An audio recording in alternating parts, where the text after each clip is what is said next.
Swayam Prabha. Digital India. Educated India.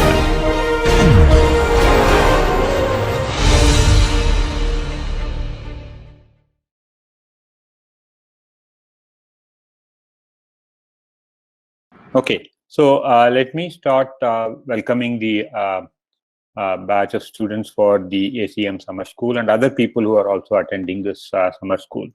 Good morning and welcome to all of you. It's indeed a great pleasure and privilege to be a part of this summer school organized by Professor Ramakrishna.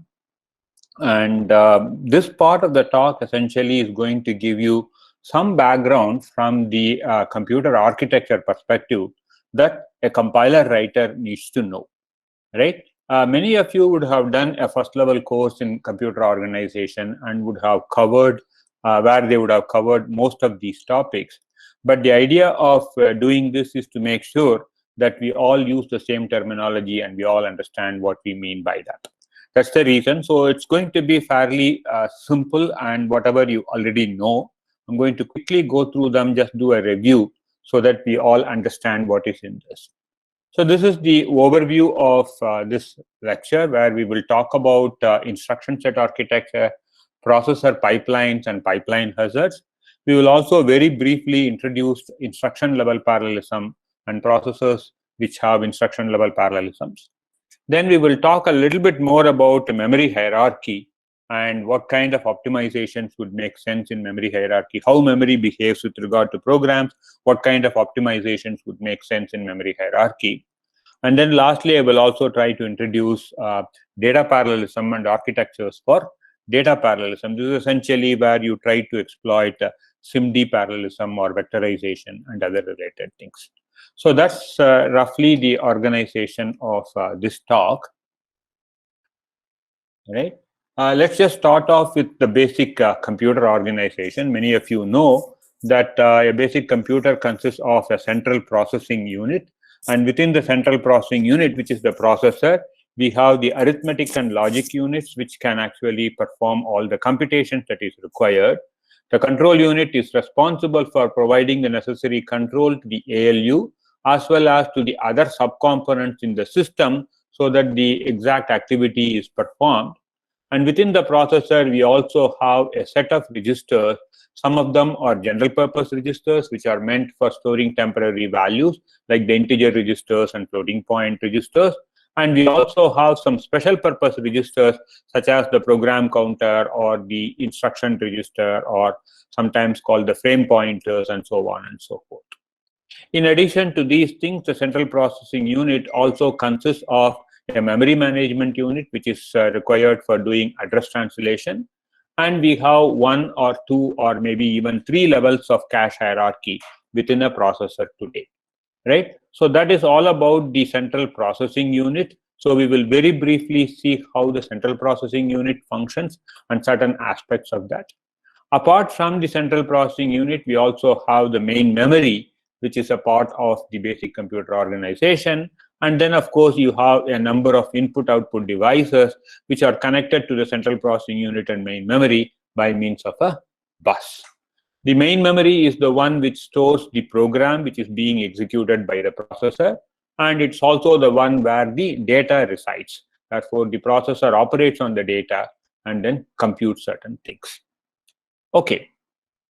Now, as I said, main memory holds instruction and data, and it is essentially organized as a sequence of locations, right? And each location is referred to by a unique address. And each location may consist of one or more bits. Typically, each location would consist of 8 bits or 1 byte. Then we call that memory as byte addressable. That means that each byte can be addressed individually using a separate address. And when each location consists of only 1 byte, and if you want to store data items which are multiple bytes, for example, if you want to store an integer which is either 4 bytes or 8 bytes long, or if you want to store a single precision floating point number which is 4 bytes long, then what you do is that you essentially store these values in consecutive memory locations, right? So larger data items such as 4-byte integer or 8-byte integers are stored in contiguous memory locations.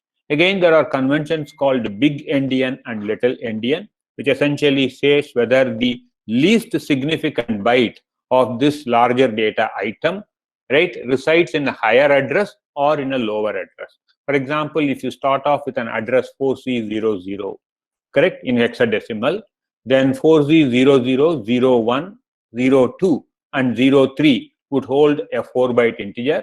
And if 4Z03 holds the least significant byte, then it is a big endian architecture. The other way around is a little endian architecture. So each processor supports either a big endian, right, convention, or it follows the little endian convention. Essentially, it is a consecutive set of memory locations which store the data, and it essentially tells you which part is the most significant byte of the data item that you are looking at and which part is the least significant byte. We would also like to introduce the term word aligned, which is often used, not world aligned, I'm sorry, it is word aligned. It is often used to indicate that the address of the memory location that you are talking about, right, is a multiple of 4. And whenever the address is word aligned, and when you try to access the data, that access would happen faster or using fewer fetches, right? And when you say the address is a multiple of 4, it means that the least significant 2 bits of the address would be 00. Right? So these are certain terminology which we would use during our discussions, and we would assume that all of you know about it. I'm sure that you have come across this in a good level of detail in your undergraduate course in computer organization. We are just trying to make sure that we recall all of these definitions. Okay. At this point in time, maybe I just want to take a quick check and then see whether all of you are able to follow me. So you can just raise your hand, and if you think that the way in which we are going is okay, just raise your hand. Just need to see a quick check of how many hands are being raised. Okay. So things are good. Okay. All right. So we will continue in this mode for the next hour or so. Okay. So bear with me. We did this. Okay.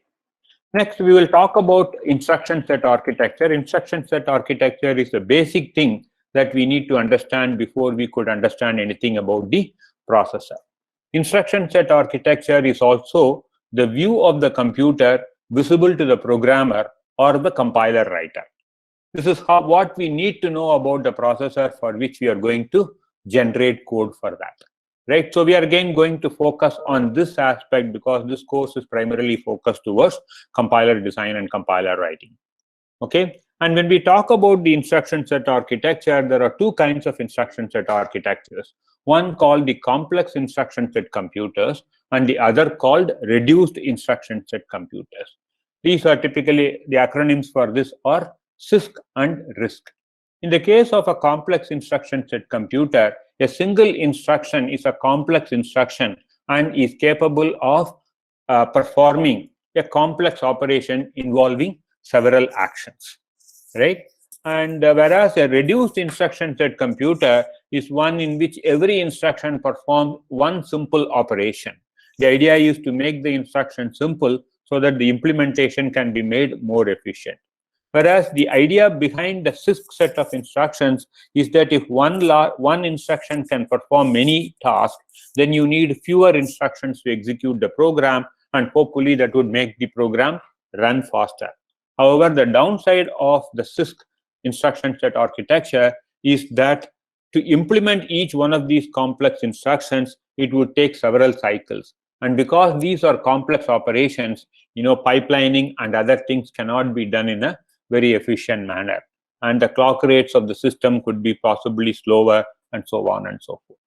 We will not get into the argument or debate on whether the CISC is a better instruction set architecture or RISC is a better instruction set architecture, but as compiler designers, we should be able to generate code for either of these architectures, and the RISC architecture is actually more friendly to the compiler because each operation is simple and it is possible to generate efficient code using for the RISC architecture. So from a compiler perspective, we should be saying that RISC instruction set architecture is actually easier to generate the code for that. Okay, now what is actually an instruction set architecture? It is a description of the machine, right? As I mentioned, it is a description of the machine for the programmer or the compiler. So when we say instruction set architecture, typically you will think in terms of the x86 instruction set architecture, or if you're familiar with certain RISC machines, maybe the MIPS instruction set architecture, or if you're familiar with the modern RISC-V architecture, then you will talk about the RISC-V instruction set architectures and so on. And what this instruction set architecture essentially comprises of is the set of instructions that are available in the machine, because these are the instructions using which different operations are being performed. The instruction set architecture also specifies how the operands are specified in the instruction, right? What are the addressing modes used? How many operands are allowed? What is the convention in terms of what is the destination operand? What are the source operands, right? And whether one of the source operand itself can also be the destination operand, etc., etc. Okay. We will also look into how each instruction is encoded, because if you're talking about RISC architecture, then the instructions are typically encoded into a 32-bit fixed size, right, instruction format. Whereas if it is a CISC machine, then it is encoded in terms of either 2 bytes, 4 bytes, or more number of bytes. So how the instruction is being formatted. In our discussion, we will actually skip this last part because that's a little bit mundane, and that aspect is actually taken care of by the assembler, and we don't have to really worry too much about it. So we'll not get into this, but we will have a quick introduction to the set of instructions that are available, as well as the addressing modes supported by the instruction set architecture and how these are relevant for our discussion. Okay. So when we talk about the set of instructions, they are typically classified into different types of instructions. For example, we have the arithmetic and logical instructions, which includes a set of add, subtract, multiply, and logical operations like logical or, logical and so on, as well as shift operations like shift left, shift right, or rotate kind of operations. We will see examples of each of these things, and each instruction intuitively means what that opcode space, right? We also have data transfer instructions, and if you are talking about typical RISC instruction set architecture, then the data transfer instructions are the only instructions which can have memory operands, and these are typically load and store instructions. In the case of CISC machines, right, you have a move operations which can actually move data from one memory location to the other memory location, whereas you don't have that kind of an instruction in a RISC architecture. Further, in a CISC architecture, you could have some operands of your arithmetic instructions as memory operands, whereas in the case of a RISC machine, the arithmetic instructions can only have either register operands or immediate operands, whereas data transfer instructions can only have memory operands. One of the operands would be a memory operand. Only data transfer instructions can have memory operands in the case of a RISC machine. Right. In addition, you also have control transfer instructions, which essentially effect, right, control transfer in programs. For example, if you want to do a conditional branch instruction, or if you want to call a function, or you want to return from a function, or you want to do an unconditional branch, then you have different types of control transfer instructions. Lastly, you also have other instructions like the halt instructions. Again, we may not spend much time on that. We will see examples of arithmetic and logic instructions, data transfer instructions, and control transfer instructions, and also very briefly understand what these instructions could essentially mean. And as I mentioned earlier, we are going to focus more on the RISC architecture, and therefore we will talk in the context of the instruction set architecture for a RISC machine, where only the data transfer instructions, that is load and store instructions, can have memory operands. All other instructions like arithmetic and logic instructions as well as control transfer instructions would only have register operands. That means the value has to come either from the register or from an immediate operand. Okay. So let's just look at the RISC-V instruction set architecture, right? RISC-V comes in various flavors. For example, there is a RISC-V 32 and there is a RISC-V 64 version, right? These are the common 32 and 64-bit variants. There are also many other variants as well. And in the 32, RISC-V 32 variant, you have instructions registers are of size 32 bits, right?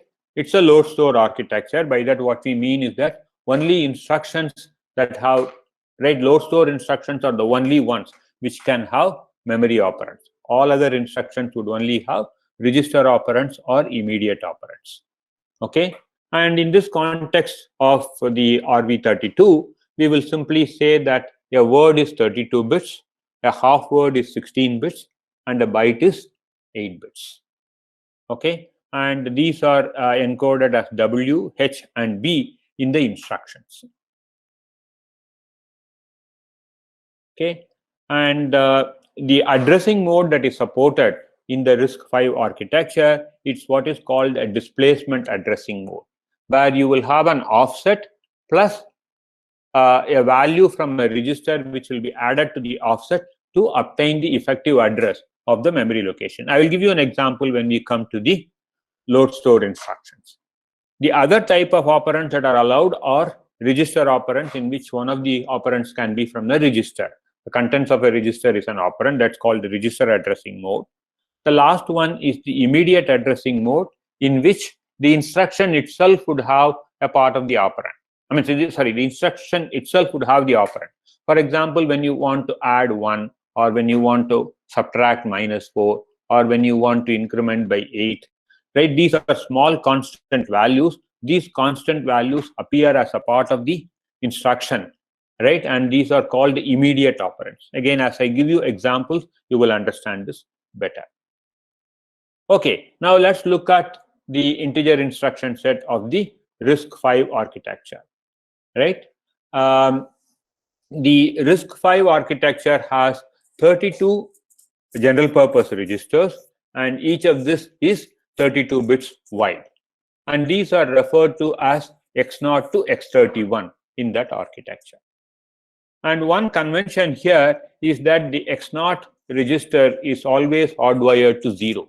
That means that you can't store any other value into X0, right? And whenever you want to do, whenever you want to have a operand with a value 0, you can use X0 as the register, right? This is being followed in many of the other RISC architectures as well, and that's something that we need to know, and we have to use that. So essentially, we have 31 registers which can actually store any value, and there is an X0 register which would only store the value 0. Okay, and as I mentioned earlier, it supports the following addressing modes: the immediate addressing mode, in which a small constant is a part of the instruction; the register direct addressing mode, in which the operand is in a register; and of course, you have the base displacement mode. I will explain this when we talk about the load store instruction. And lastly, the PC relative addressing mode is essentially used for branch instructions, where you specify the target location by means of an offset from the current program counter value. Again, this is not used for accessing operands. This is more for effecting control transfer. So in terms of accessing operands, you only have the immediate addressing mode, the register direct addressing mode, and the base displacement addressing, right? And arithmetic and logic instructions can have only immediate and register direct addressing modes. Okay, load and store instructions can have one of the operand which is specified using the base displacement mode, because one of the operands in a load store instruction can be a memory operand. Okay, so here are the examples. Let's start with the load store instruction, right? And for every instruction, you have again several variants depending on whether you want to load a byte or a half word, right, or a full word, whether you want to load the word as signed word or as an unsigned word. The U stands for the unsigned. Okay, so there are different variants for it. And of course, you can also load an immediate value, which is LUI. That is also possible. So all of this, right, can be specified by your instructions. So here is a typical example of a load instruction. Here I would like to load a word, right, from a memory location which is specified by, let me take the pen here and then underline it. So it's essentially going to load a word from the memory location which is pointed by the X3 register but with an offset 4. So X3 register has a memory address, but when you add the small offset 4 to it, right, X3 plus 4 would be the memory location, and the contents of that memory location is going to be loaded into the X2 register. So that is what is being indicated here. Take the contents of X3 register, add 4 to it, that gives you the memory location. And when you access that memory location, that contents is now moved into X2 register, which is essentially the semantics of the load instruction. Right? If it is a byte, then you will only load 1 byte. If it is a half word, you will only load 2 bytes, and so on and so forth. Right? The store instruction is the opposite of this, where you are trying to store the value which is in X2 register in a memory location which is offset by -8. Okay, that is the offset here, right, from X4 register. So if you take X4 -8, that gives you the address of the memory location where the store is being performed. So this is what we mean by the displacement addressing mode, right? You can see that the base location is specified by a register and there is a offset. So this is what is called base plus offset. In this particular example, X4, the register X4 has the base value and -8 is the offset. In the other example, X3 is the base register and 4 is the offset. So typically you can have up to, see, you can have an offset which is represented by a 2's complement number, 16-bit 2's complement number. Okay, so it could be from -32K to +32K or something like that. All right, so that's about the load store instruction and the displacement addressing mode. Okay, now let's look at the arithmetic and logic instructions. So you have different arithmetic and logic instructions like add, subtract, okay, multiply, logical operations, shift operations, comparison operations, and so on and so forth. And these typically have 3 operands, right? 2 operands as source operands and 1 operand as destination operand. Here the convention that we are going to follow in the RISC-V instruction set architecture is that the first operand is the destination operand and the other 2 operands are the source operands. So here you are going to add X2 and X3 and put the value back into X1 register. So X2, contents of X2 and X3 are added and, right, that is being stored in X1 register. Right? Instead of this X3 operand, you could have an immediate constant. For example, instead of this, you could have a value like 4. Right? In which case, you will basically do X2 plus 4 and then put that value in, right, and then put that value into X1 register, right? So the arithmetic and logic instructions can have either register operands or immediate constants, right? I think here is an example of, okay, yeah, this is an example of an immediate constant expressed in hexadecimal, right? 0xF0. This is basically an 8-bit value which is 11110000, right? And of course you do a sign extension of this and then perform the logical OR operation. Okay, so when you have an immediate operand, then in this particular instruction set architecture, that is indicated by means of a suffix I, right? But that is not really required. Some instruction set architecture may not have this additional suffix. Some may have, some may not have. Okay, I will not go into each one of these instructions and what they do, but you can actually see that their names really stand for what they are doing. For example, this is logical AND, this is logical XOR, and so on. This is shift left operation, shift right operation, and then this is rotate operations, and so on. Okay. You also have comparison instructions like set less than with immediate value, set less than in an unsigned comparison, and so on. Okay. The third set of instructions, or third type of instructions, or category of instructions, is the control transfer instructions. And in the control transfer instructions, you have examples of branch instruction, jump instructions, or jump and link register instruction, which is basically the function call instruction. Right? Again, these things modify the program counter. The program counter gets modified to the target location where you are expected to jump, or where the function resides where you are expected to do a function call. Okay, so that is all about the instruction set architecture and the addressing modes, right? I'm sure that all of you are familiar with many of these things. I just try to put them together here so that our understanding, there is a common understanding for all of us. Okay, now before we move on to the architectural aspects, let's just look at what is the connection between all of these things, right? For example, let's say we talk about writing a GCD code in C. That code is going to look something like this. You are all familiar with this code. So there is a while loop, there is a condition, there is some arithmetic operation, and if the condition is false, there is there's actually a swap operation which is being performed, and then you iterate through this loop. Now, when you compile this code, how would the set of instructions or the sequence of instructions look like, right? So here is the example. I'm just taking the main part of the code. I'm not focusing on all other aspects, just focusing on the main aspects of the code. And what you can see here is that this code is converted into a set of conditions, branch instructions, not conditions, branch instructions. Okay. And then here is the subtract instruction, which is a part of the then part of your if loop. And here is the swap instruction, which is the else part of your loop. And then this jump to begin essentially is the part of the while loop, and the while loop condition is being tested in here, right? So you can see that you mark this. So here is where the while loop, which is being, right, where the condition is being tested. If the condition of the while loop is false, then you go to done.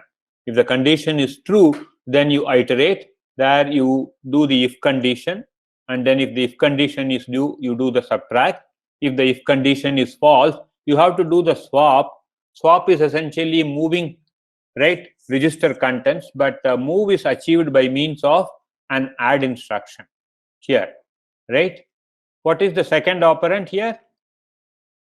The second operand is x0. And what is x0? X0 is 0. So when you add x1 to 0, you get essentially x1 that is being copied into x3 register. So this is essentially a copy operation, because one of the operands is x0, which is a 0 register, right? So all of these add operations, right, are essentially copy operations, copying x1 to x3 or x2 to x1 and x3 to x2. Okay, so this is how the instruction is going to look like. So when you write your compiler is expected to generate a code something like this. How exactly are we going to achieve is what you are going to see in this summer school, right? What are the different phases of the compiler? How is it going to take this particular C program and then convert it into this set of assembly instructions, right? That's essentially what we are going to see in this course. Okay, now let me move on to the processor data path and pipelining, right? Again, we will only focus on the aspects of the architecture that the compiler designer would require, right? Instruction execution is essentially divided into 5 phases. The instruction fetch phase, where the instruction is fetched from the program memory, right? And then in the instruction decode phase, the instruction is decoded and whatever is the operation to be performed, that is understood, as well as whatever are the operands. For example, if it is an arithmetic instruction, then its operands would be there in the register file, right? If it is a load store instructions, then also the operands are there in the register file using which you have to calculate the effective memory address. Or if it is an immediate operand, it is a part of the instruction and therefore it is sign extended, etc. That is what is being done in the instruction decode and operand fetch phase, which is called ID phase. Then in the next phase, instruction execution phase, you essentially perform the operation. If it is an arithmetic instruction, then you perform that arithmetic operation. If it is a memory instruction, you perform what is called the effective address calculation. If it is a control transfer instruction, you evaluate the condition and you also compute where the target should be. And when the condition is true, you have to jump to that target location, right? That's essentially what is being done in the execute phase. Then, of course, in the memory phase, which is applicable only for load store only applicable for load store instructions in the case of RISC machines, right? The load and store operations are performed in the memory, right? The value is being loaded from the memory for the load instruction, whereas in the case of a store, the value is stored into the memory. Then, of course, in the write back phase, whatever is the result of your arithmetic operation or whatever is the value loaded from memory in the case of a load instruction is being written back into the register file, because the destination is also a register location which is being written into the register file. If it is a store instruction, the destination is memory and that gets completed in the memory phase. So these are the 5 phases in the processor data path, right? And we can actually pipeline each of these phases: the instruction fetch, decode, execute, memory, and write back phases. And when you pipeline this, you improve the instruction throughput, right? And in the ideal situation, you could actually execute 1 instruction every cycle. If you don't pipeline, you will take 5 stages, and if each stage takes 1 cycle, then you will take 5 cycles to complete the instruction execution. Whereas when you pipeline it, you can actually improve the throughput. It would still take 5 cycles for completing each instruction, but the throughput can be improved, and you could get a throughput of 1 instruction every cycle in the case of an ideal pipeline. How does pipelining work? So in the case of pipelining, right, you take the ith instruction and you start its instruction fetch, right? And then in the next cycle, the ith instruction would go to the instruction decode phase, at which time you take the next instruction, the I2 instruction, and then you start its instruction fetch, right? Again, in the next cycle, the I1 instruction would go to the execute phase, the I2 instruction would go to the ID phase, and at that time you initiate the I3 instruction and so on. So if you keep doing this, then what you see is that after the pipeline is being filled, in every cycle, you will have 1 instruction getting completed, right? And therefore, you are getting a throughput of 1 instruction every cycle. But this is in the ideal situation, right? And we will later on see why this ideal situation does not always happen, and what happens when you have data dependencies and control dependencies, and what are the stalls that are being introduced. That's what is of relevance or importance to us. So let's focus on that. Okay. So the next thing that we are going to talk about is pipeline hazards, which is actually what happens in the so-called realistic situations. Right? The ideal situations, you will have each instruction completing 1 cycle, but in the realistic situations, you have what are called pipeline hazards, right? So these pipeline hazards are again divided into 3 categories, what are called structural hazards, right? Where 2 or more instructions wanting to access the same stage at the same time. And if 2 of them are competing for the same stage at the same time, then of course you would have contention for that, and only 1 of them can proceed, and that's essentially structural hazard. We will not talk more about structural hazard in this talk. We will rather focus on data hazards and control hazards. Data hazards happen because 1 instruction produces some data value which is being consumed by another instruction. So there is a data dependency between these 2 instructions. And if the producing instruction has not completed its execution, or has not completed its execution and written the value in the destination location, and before that, if the consuming instruction starts executing, then you will have a problem, right? That's essentially what is called data hazard. And when you have data dependencies in your instruction sequence, right, the pipeline has to take care of that, and either it will incur some data hazard stalls, or something has to be done by the compiler, or something has to be done by the hardware. So we will see what can be done by the compiler from that perspective. The third thing that we talk about is the control hazard. Similar to data hazard, control hazards happen because of control instructions. When you have a branch instruction, particularly when you have a conditional branch instruction or even an unconditional branch instruction, the following instruction that is executed could be from a location which is from the target location and not necessarily from the next instruction, right? And in fact, you're going to realize that this is a conditional branch instruction or a branch instruction only when the instruction goes to the instruction decode stage. But you are expected to fetch, or the processor is expected to fetch the next instruction, right, when this instruction goes to the decode phase. But because we don't know whether this instruction is a branch instruction or not, right, the processor is going to actually fetch the next instruction from the next location, which may not be the place if you have to take a control branch. So that's essentially what is called the control hazard, and that also introduces stalls in your pipeline. And again, compiler can do a few small tricks to reduce the effects of these stalls, and that's the reason why we are going to talk about that.